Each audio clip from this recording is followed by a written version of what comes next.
हमारी आज की कहानी है एक आंच की कसर और लेखक हैं मुंशी प्रेमचंद। सारे नगर में महाशय यशोदानंद का बखान हो रहा था। नगर ही में नहीं, समस्त प्रांत में उनकी कीर्ति की जाती थी। समाचार पत्रों में टिप्पणियां हो रही थीं।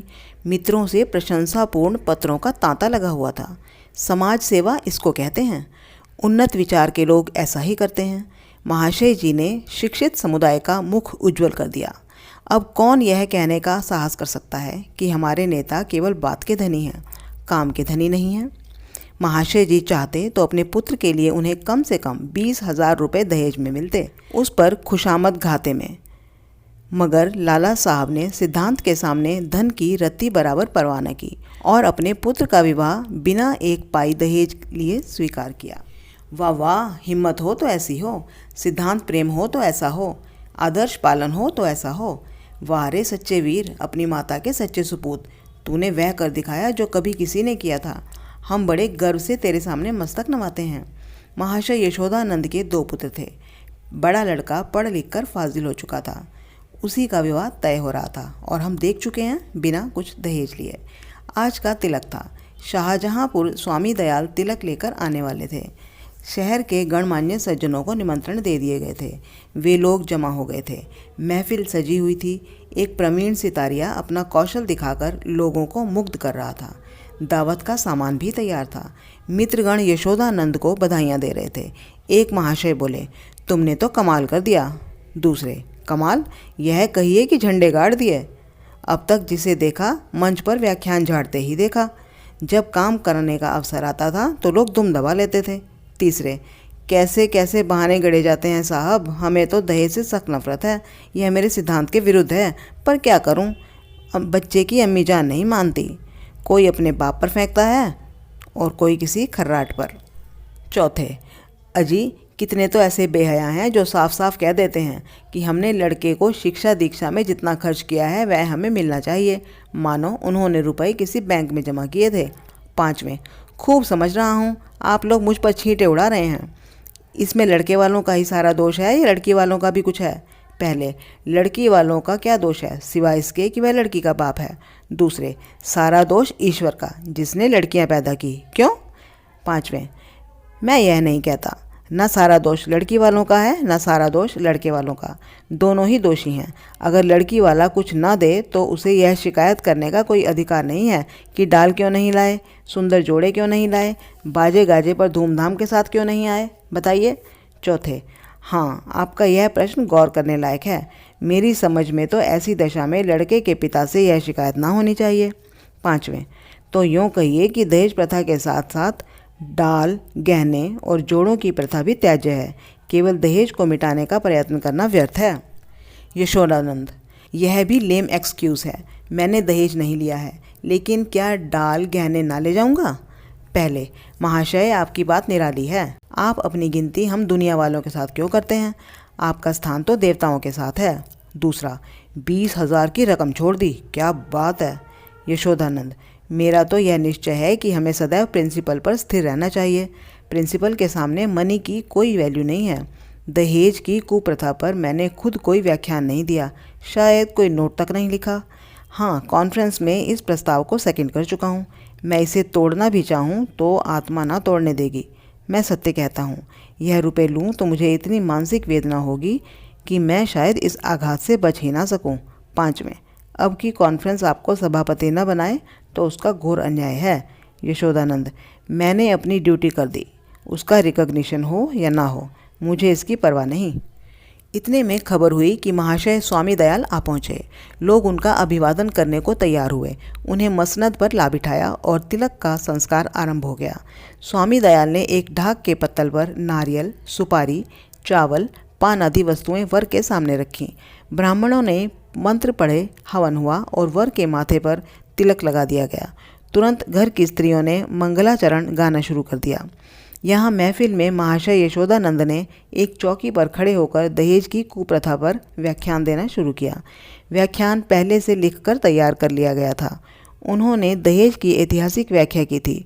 पूर्व काल में दहेज का नाम भी ना था। महाशयों, कोई जानता ही ना था कि दहेज या ठहरोनी किस चिड़िया का नाम है। सत्य मानिए कोई जानता ही ना था कि ठहरोनी है क्या चीज़। पशु या पक्षी, आसमान में या ज़मीन में, खाने में या पीने में। बादशाही ज़माने में इस प्रथा की बुनियाद पड़ी। हमारे युवक सेनाओं में सम्मिलित होने लगे। यह वीर लोग थे, सेनाओं में जाना गर्व समझते थे। माताएं अपने दुलारों को अपने हाथ से शस्त्रों से सजाकर रण क्षेत्र भेजती थी। इस भांति युवकों की संख्या कम होने लगी और लड़कों का मोल तोल शुरू हुआ। आज यह नौबत आ गई है कि मेरी इस महातुच्छ सेवा पर पत्रों में टिप्पणियां हो रही हैं, मानो मैंने कोई असाधारण काम किया है। मैं कहता हूँ, अगर आप संसार में जीवित रहना चाहते हो तो इस प्रथा का तुरंत अंत कीजिए। एक महाशय ने शंका की, क्या इसका अंत किए बिना हम सब मर जाएंगे? यशोदानंद, अगर ऐसा होता है तो क्या पूछना था, लोगों को दंड मिल जाता, और वास्तव में ऐसा होना चाहिए।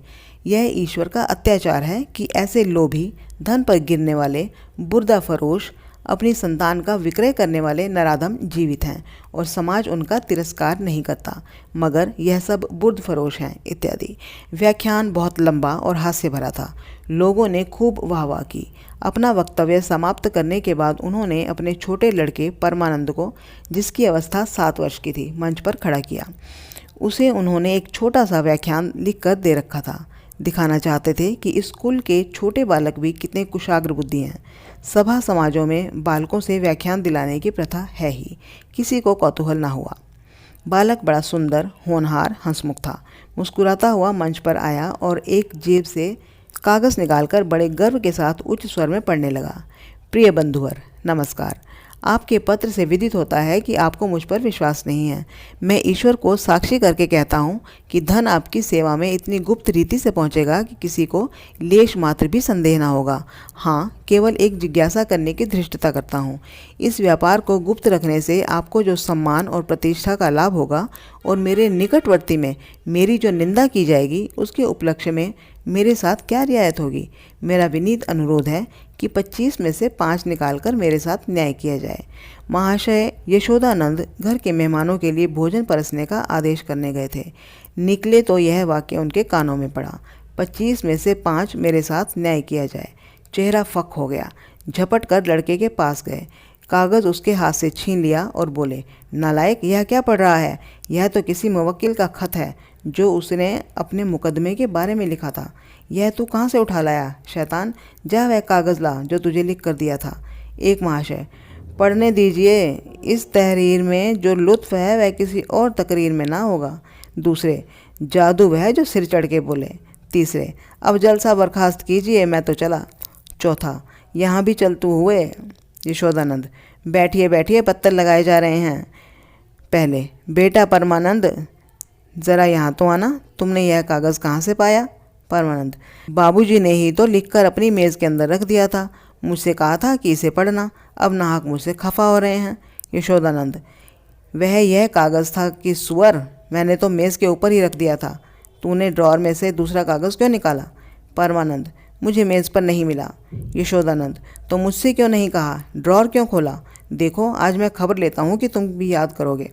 पहले, यह आकाशवाणी है। दूसरे, इसको लीडरी कहते हैं कि अपना उल्लू सीधा करो और नेक नाम भी बनो। तीसरे, शर्म आनी चाहिए, यह त्याग से मिलता है, धोखेधड़ी से नहीं। चौथे, मिल तो गया था पर एक आँच की कसर रह गई। पाँचवें, ईश्वर पखंडियों को यूं ही दंड देता है। यह कहते हुए लोग उठ खड़े हुए। यशोदानंद समझ गए कि भांडा फूट गया है, अब रंग ना जमेगा। बार बार परमानंद को कुपित नेत्रों से देखते थे और डंडा तौलकर रह जाते थे। इस शैतान ने आज जीती जिताई बाजी खो दी। मुंह में कालिख लग गई, सिर नीचा हो गया, गोली मार देने का काम किया है। उधर रास्ते में मित्र वर्ग यूँ टिप्पणियाँ करते जा रहे थे। एक, ईश्वर ने मुंह में कैसी कालिमा लगाई कि हयादार होगा तो अब सूरत ना दिखाएगा। दूसरा, ऐसे ऐसे धनी मानी विद्वान लोग ऐसे पतित हो सकते हैं। मुझे ये आश्चर्य होता है। लेना है तो खुले खजाने लो, कौन तुम्हारा हाथ पकड़ता है? यह क्या कि माल चुपके चुपके उड़ाओ और यश भी कमाओ। तीसरा, मक्कार का मुंह काला।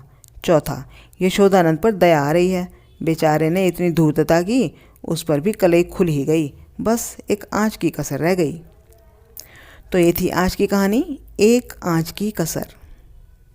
कथावाचन सविता गोगिया।